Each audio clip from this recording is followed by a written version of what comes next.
자, 제 38조 영업 허가 등의 제한. 자, 이 부분을 보겠습니다. 제1항. 다음 각호 어느 하나에 해당하면 제37조 1항에 따른 영업 허가를 하여서는 아니 된다. 그래, 허가를 받을 수 없다 이 얘기잖아요.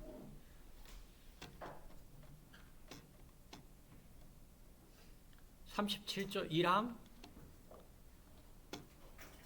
자, 37조 1항. 예. 자, 대통령령으로 정하는 영업을 하려는 자, 특식약처장 또는 특특시군구청장의 허가를 받아야 하는데, 자, 허가받은 사항을 변경할 때도, 중요한 사항 변경할 때도 또한 같다. 다 똑같이 허가를 받아라. 자, 거기에서 허가 받을 수 없는 경우, 자, 영업 허가를 하여서는 아니 된다. 자, 1. 해당 영업 시설을 갖추어야 되는데, 그러니까 시설 기준이 맞지 아니하면은 허가를 하면 안 된다 이 말입니다. 그다음 2. 제75조 1항 또는 2항에 따라 영업 허가가 취소되거나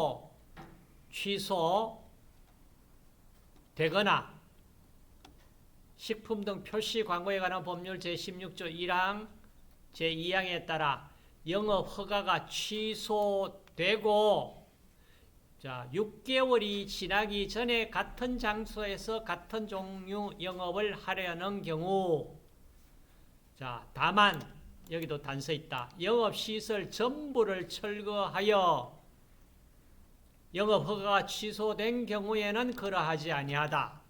자, 그러면 어디 75조 1항, 자, 이것도 한번 1항, 2항 또 봐야 되잖아. 그죠? 자, 75조 1항이, 자, 1항 허가 취소 사항입니다. 자, 허가 취소 사항. 자, 여기가 같은 내용.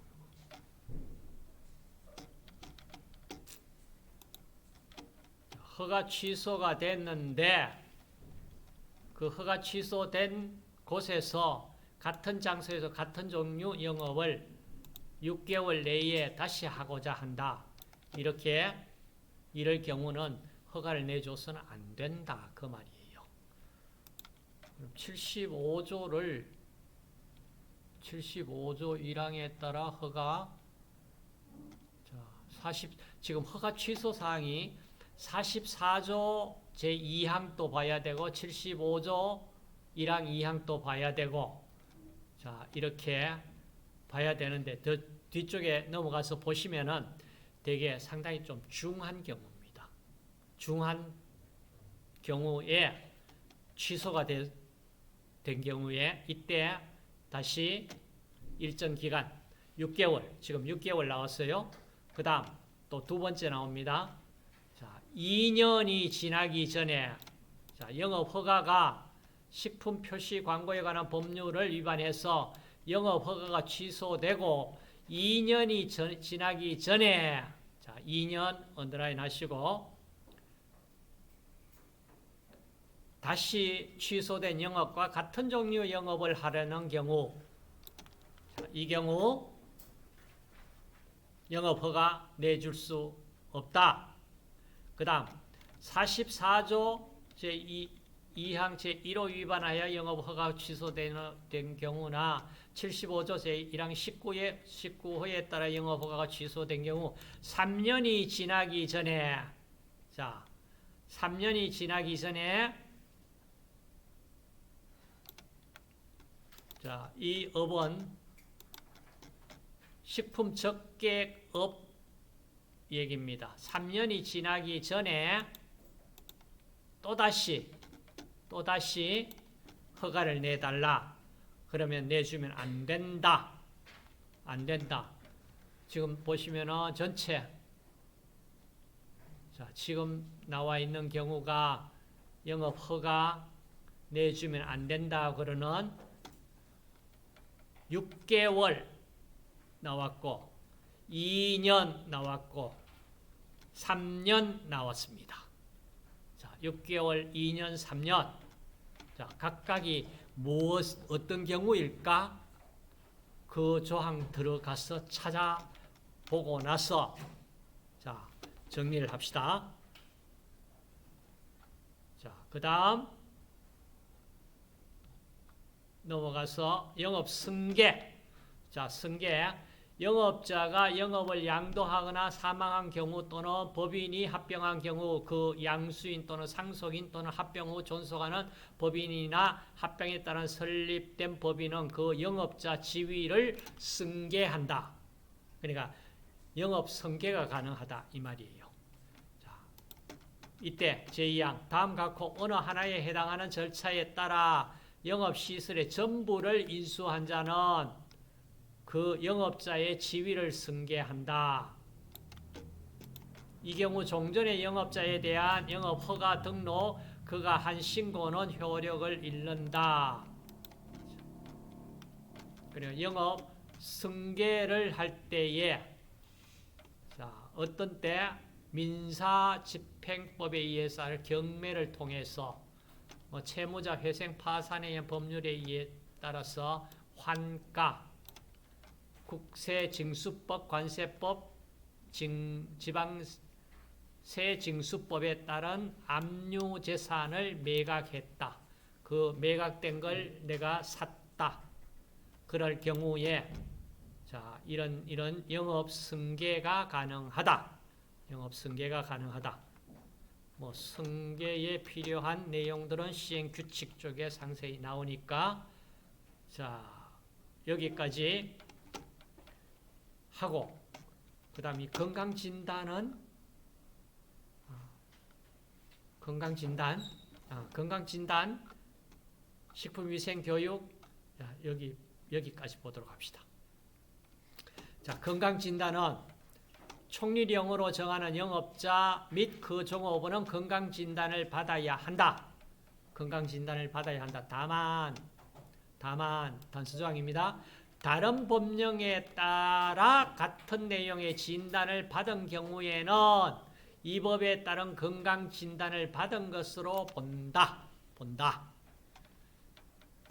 자, 총리령으로 정하는 영업자가 자, 총리령이 정한 영업자는 누구냐?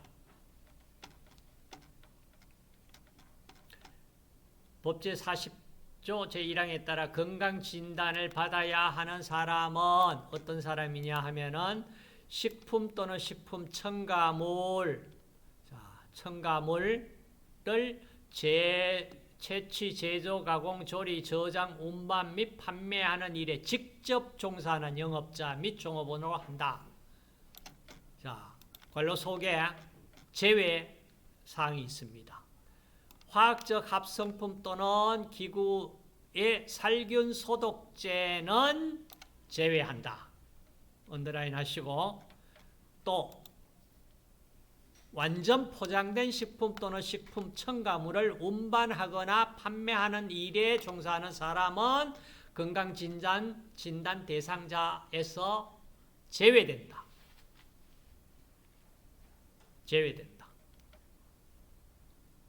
그 다음 건강진단은 언제 받아야 하냐? 영업 시작 전 또는 영업 종사하기 전에 미리 받아야 한다.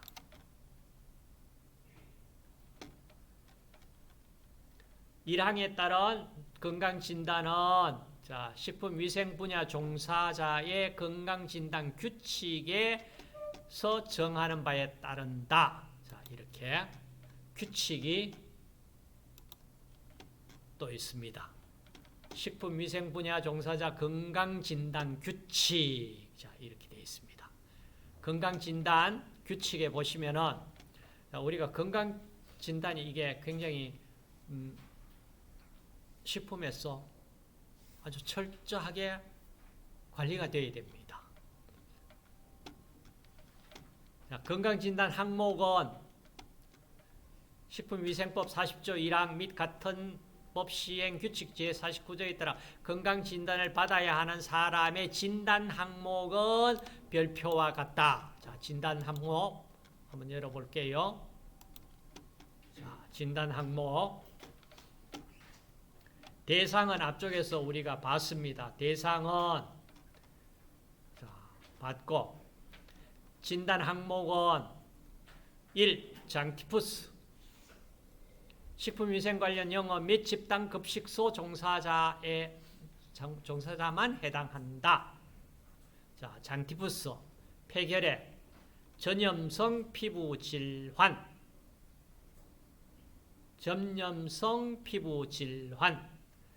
관로 열고 한센병 등 세균성 피부질환을 말한다. 관로 닫고.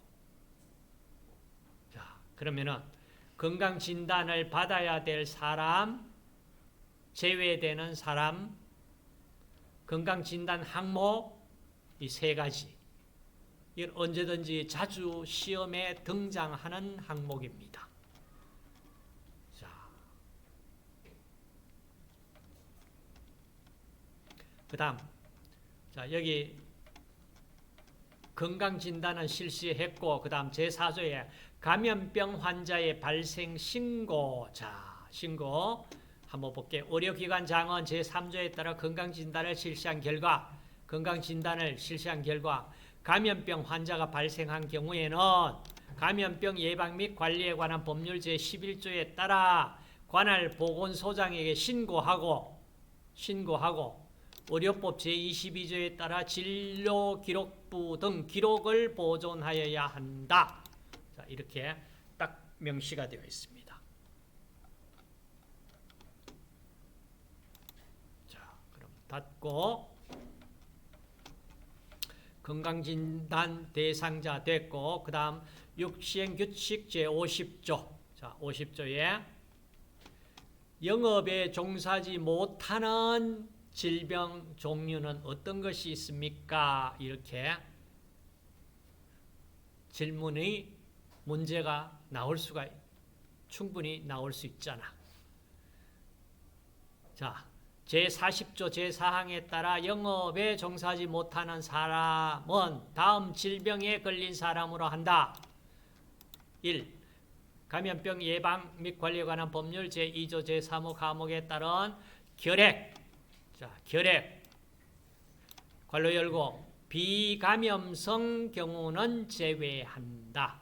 그러니까 결핵은 결핵인데 감염을 시키지 않는 상태인 결핵을 가진 비감염성인 경우는 제외한다. 그 다음 감염병 예방관리법에 관한 시행규칙 제33조 1항 각 호의 어느 하나에 해당하는 감염병. 3. 피부병 또는 그 밖의 고름형성, 화농성 질환. 4. 후천성 면역결핍증. 자, 후천성 면역결핍증. 관로 열고 자, 감염병 예방 및 관리에 관한 법률 제18조에 따라 자, 성매개 감염병에 관한 건강 진단을 받아야 하는 영업에 종사하는 사람만 해당된다. 후천성 면역결핍증. 그러니까 이것도 하나의 단서 조항이잖아. 그렇죠? 그냥 식품에 관련된 영업에 후천성 면역결핍증을 갖고 있다 그러면은 갖고 있는 사람도 식품 관련해서는 문제가 되지 않는다 이 말입니다. 이 경우는 성매개 감염병에 관한 건강 진단을 받아야 하는 영업. 그런데 성매개 감염병에 관한 건강 진단을 받아야 하는 영업이 식품과 연결되어 있는 영업이 어떤 게 있을까? 있어요? 없어요? 있을까 없을까? 이건 질문사항입니다. 그러니까 지금 우리가 봤을 때 식품위생법에서 영업 종류 많이 나왔죠. 허가받아야 되는데 뭐 단란 주정하고 이런 것도 지금 영업에 다 포함되어 있죠. 그렇죠. 그럼 거기에서 이 조항이 적용이 될까 안 될까? 자, 지금부터 찾아보세요.